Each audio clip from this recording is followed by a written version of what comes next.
ছাত্রদের আন্দোলন সংগ্রাম আর বিপ্লবের মধ্য দিয়ে এই দেশ থেকে স্বৈরাচার বিদায় হয়েছে, ফ্যাসিস্ট সরকারের পতন হয়েছে।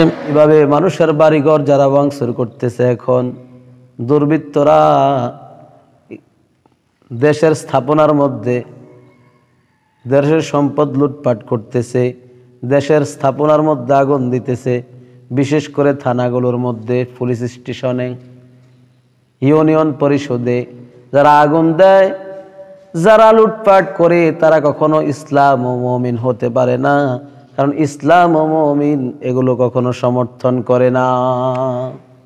বোঝা গেল তারা নামাজিও না, তারা ইসলামের অনুসারী না, প্রকৃত মুমিন না। কারণ মুহাম্মদুর রাসূলুল্লাহ সাল্লাল্লাহু আলাইহি ওয়াসাল্লামের আদর্শ হলো শ্রেষ্ঠ আদর্শ। আজকে দেখা যায় আমরা অনেকে হয়তো বা বঞ্চিত হয়েছি, অনেকে জুলুমের শিকার হয়েছি।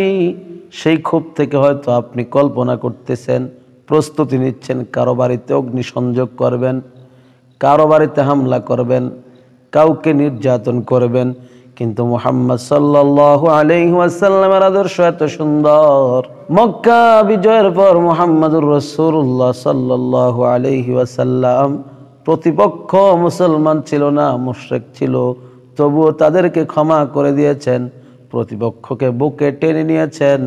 মুহাম্মদ সাল্লাল্লাহু আলাইহি ওয়াসাল্লাম প্রতিপক্ষের সাথে বিজয়ের পর কি আচরণ করতে হবে সেই দৃষ্টান্ত পৃথিবীর ইতিহাসে রেখে গেছেন। কন্যা সুবহানাল্লাহ।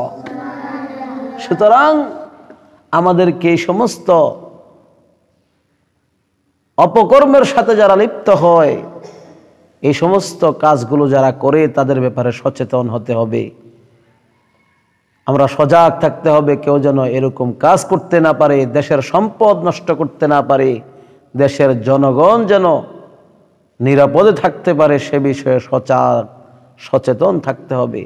ছাই হিন্দু, বৌদ্ধ, খ্রিস্টান, মুসলিম সবাই এদেশে নিরাপদে বসবাস করবে, এটাই হলো ইসলামের মৌলিক আদর্শ। আজকে দেখে অনেক ভালো লাগতেছে, আমাদের মাদ্রাসার ছাত্ররা মন্দির পাহারা দেয়, গির্জা পাহারা দেয়, খ্রিস্টানদের প্যাগোডা পাহারা দেয়, উপাসনালয়গুলো পাহারা দিচ্ছে যাতে কেউ নষ্ট করতে না পারে। এটাই হচ্ছে ইসলাম ও মুসলমানদের সঠিক শিক্ষা, সুন্দর আদর্শ।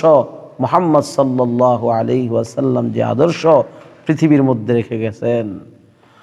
অতএব পাপ কাজে লিপ্ত হওয়া যাবে না, নামাজ ছাড়া যাবে না।